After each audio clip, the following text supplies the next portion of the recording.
Saat ini kita berada di pelataran pintu masuk petilasan Sendang Siwani, di mana dulunya Pangeran Sambernyowo mendapatkan wahyu sehingga mampu mengusir penjajah Belanda dari muka bumi ini.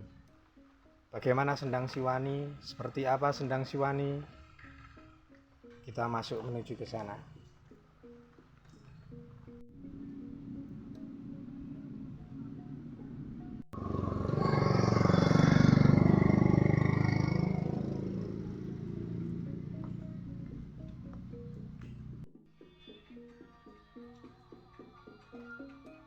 Oke, saat ini kita sudah berada di pelataran Sendang Siwani, di mana dulu Pangeran Sambernyowo atau yang mempunyai nama asli Raden Mas Said mendapatkan wahyu di sini. Oke, kita kebetulan juga ketemu dengan Pangarso atau yang istilahnya merawat dari Sendang Siwani ini. Nuwun, Monggo. Sugeng siang, Pak. Siang, Mas. Nah, saat ini kita sudah ketemu dengan Pangarso yang merawat Sendang Siwani. Kita tanyakan Siwani itu apa dan bagaimana beliau yang akan menjelaskan. Jadi, ngaten Pak, Sendang Siwani kok bisa dikatakan Sendang Siwani itu seperti apa Pak?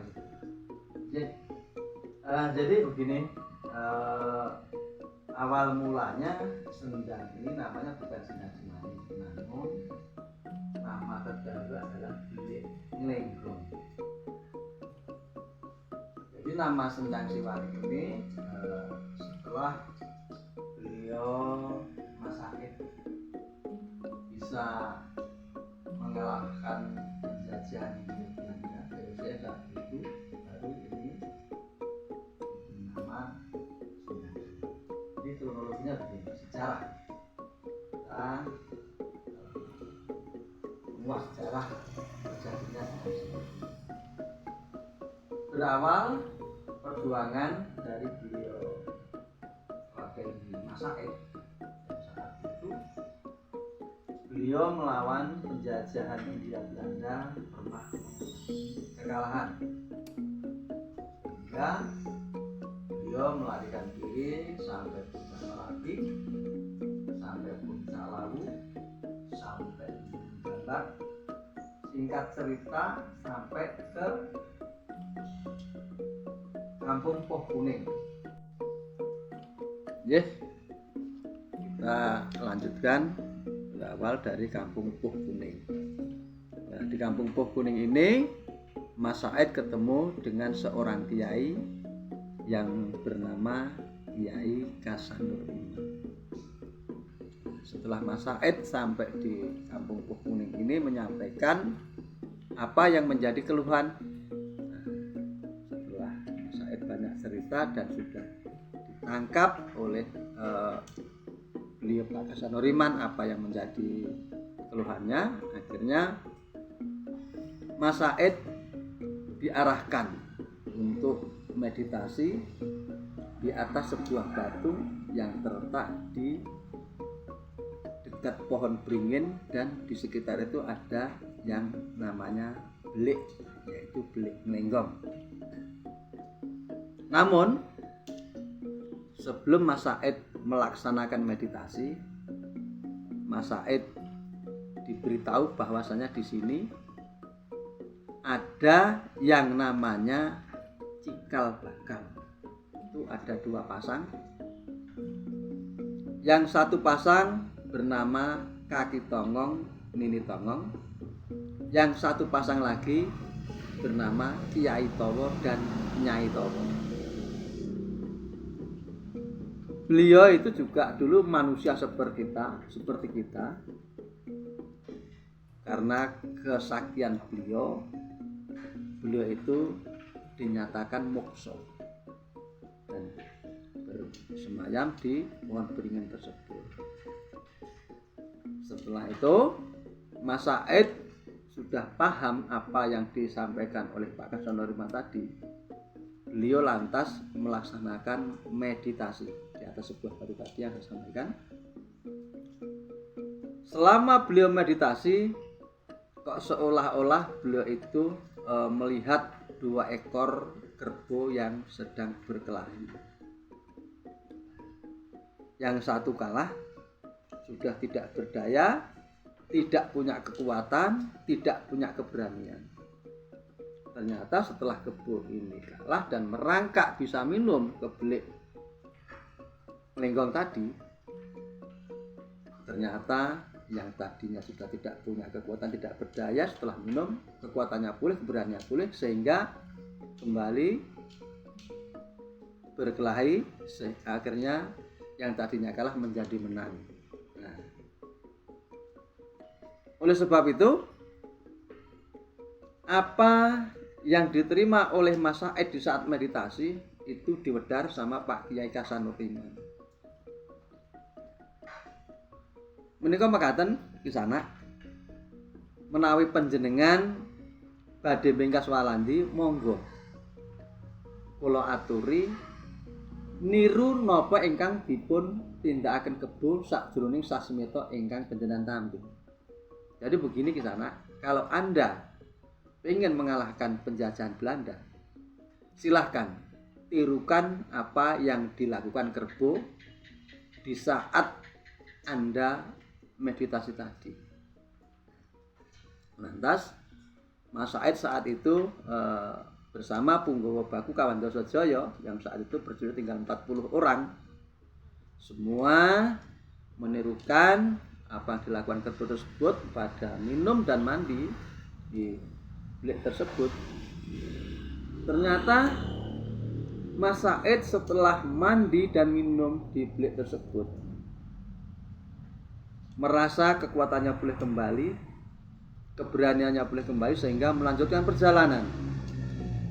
Nah, di tengah perjalanan Mas Said dan pasukannya Punggawa Baku Kawandasa Jaya tadi dihadang oleh penjajah Belanda. Terjadilah pertempuran sengit di situ, yang waktu itu lokasinya di Kampung Poh Buto, yang sekarang itu sekitar Puskesmas Kecamatan Selokiri. Terjadi pertempuran di sana. Mas Said dan Punggawa Baku Kawandasa Jaya ternyata bisa mengalahkan Belanda. Saat pertempuran beliau bisa memotongi leher Belanda dengan secepat kilat. Makanya Mas Said dikasih julukan alap-alap Sambernyawa. Setelah Belanda mengakui kegigihan dan kehebatan Mas Said, akhirnya Belanda menyerah.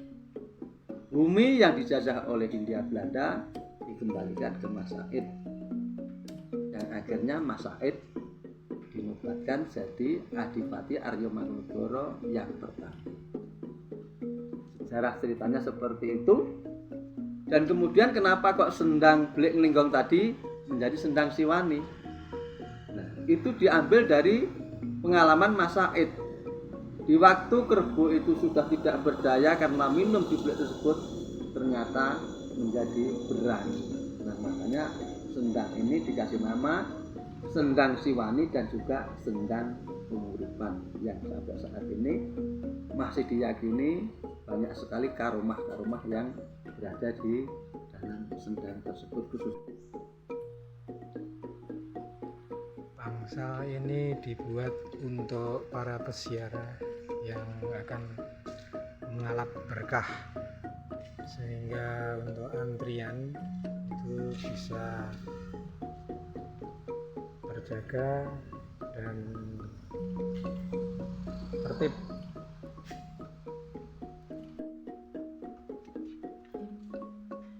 Demikian sendang Siwani yang dulunya sendang tapi sudah dibangun ya. Ini air sendang Siwani dibikin seperti sumur untuk memudahkan para peziarah yang akan mandi di sini.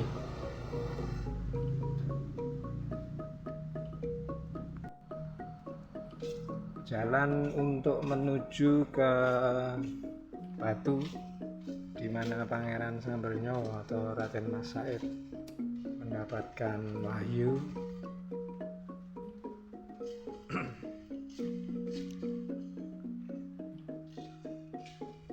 Ini adalah bekas pohon beringin yang diceritakan oleh Bapak Supardi.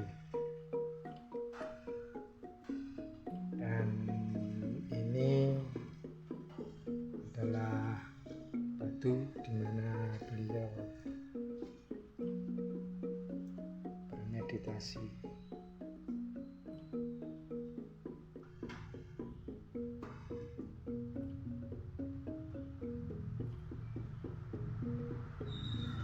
Halnya dengan yang dilakukan oleh Pangeran Raden Mas Said, di mana beliau dengan prajuritnya yang berjumlah 40 orang tadi juga melakukan hal yang sama, sehingga terlihat juga ini relief di mana visi yang diterima oleh Kanjeng Raden Mas Said, di mana dua kerbau yang bertarung.